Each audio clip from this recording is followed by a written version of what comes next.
Are we the quorum call? We are. I ask to be dispensed with. Without objection. Thank you, Mr. President. As we approach yet another deadline to continue funding for the government, I rise to speak today regarding my frustration and disappointment that Congress is once again kicking the can down the road. I'm frustrated that I keep having to have this same conversation with my colleagues, and I'm disappointed in the lack of responsibility of everyone here in Washington, D.C. to do their job. Washington, D.C. is the only place that I can think of where people believe it's okay not to do their job, miss their deadlines, make up a new deadline, and then repeat that same process year after year after year. I'm upset that I have to continually remind everyone in Congress the most basic responsibility that we have is to pass a budget and all of its appropriations bills, and we should do it on time. It seems like members of Congress now depend on the countdown clock at the bottom of every news channel to remind them to do their jobs. Here we are 4 months into 2017, and we still haven't completed the appropriations process that was supposed to have been done a half a year ago. If that's not bad enough, we only have 15 legislative weeks left to finish funding for the next fiscal year. My colleagues, I believe we are setting ourselves up for failure. Washington is a consequence-free zone, and that's why I will continue to advocate for my No Budget, No Pay Act. I have personally never seen Congress pass all 12 appropriation bills on time and its own without an omnibus or a CR omnibus. Regardless of who's in the majority, regardless of who's in the minority, my No Budget, No Pay legislation says that if members of Congress do not pass an annual, concurrent, bipartisan budget resolution and all 12 spending bills on time each year, then they should not get paid. Let me repeat that last part. If Congress fails to pass all 12 spending bills on time each year, then they should not get paid. The American public is just as frustrated as I am.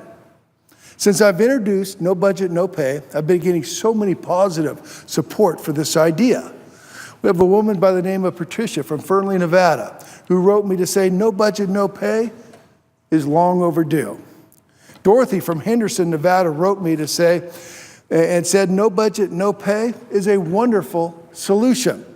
And just last week, speaking in Reno, Nevada, I was asked when Congress is going to finally pass No Budget, No Pay. Until No Budget, No Pay is passed into law, I don't see any other way to motivate members of Congress to do their job and avoid these continuing resolutions in the future. I cannot support a CR that just boots our problems to another day without enacting the principles that are outlined in my No Budget, No Pay Act.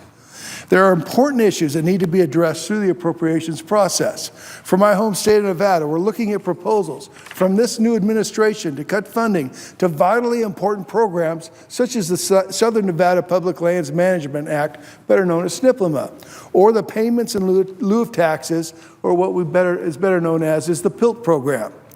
While these programs may not mean much to some of my colleagues, for Nevada, they're virtually important to ensuring economic viability and competitiveness for our state. Moreover, Nevada has been good stewards of these dollars by utilizing them for jobs-creating projects within my state. By taking up individual appropriation bills on and engaging in debate, programs important to particular agencies, members have the opportunity to fight for priorities that are important to their state. And right now, I'm fighting to fund these programs. And sometimes this fight needs to be ensured certain programs are not funded because they're a waste of taxpayer dollars, like Yucca Mountain. I cannot say it enough times to my colleagues, Congress should not provide any funding to this failed project that has already wasted so many taxpayer dollars. Nevada will not be a federally subsidized national nuclear waste dump, plain and simple. Mr. President, if I could repeat that, Nevada will not be a federally subsidized national nuclear waste dump, plain and simple. Without exercising the power of the purse, which my No Budget, No Pay legislation ensures, we will all be right back here in a week, a month, or several months making the same speeches, taking the same votes over and over again. So I'd like to say to any of my colleagues who are tired of these continuing resolutions, regardless of what specific issues they're fighting for, to support no budget, no pay. I believe the Congress can work again, but it will take some accountability, like no budget, no pay, to get us there. Mr. President, I yield the floor.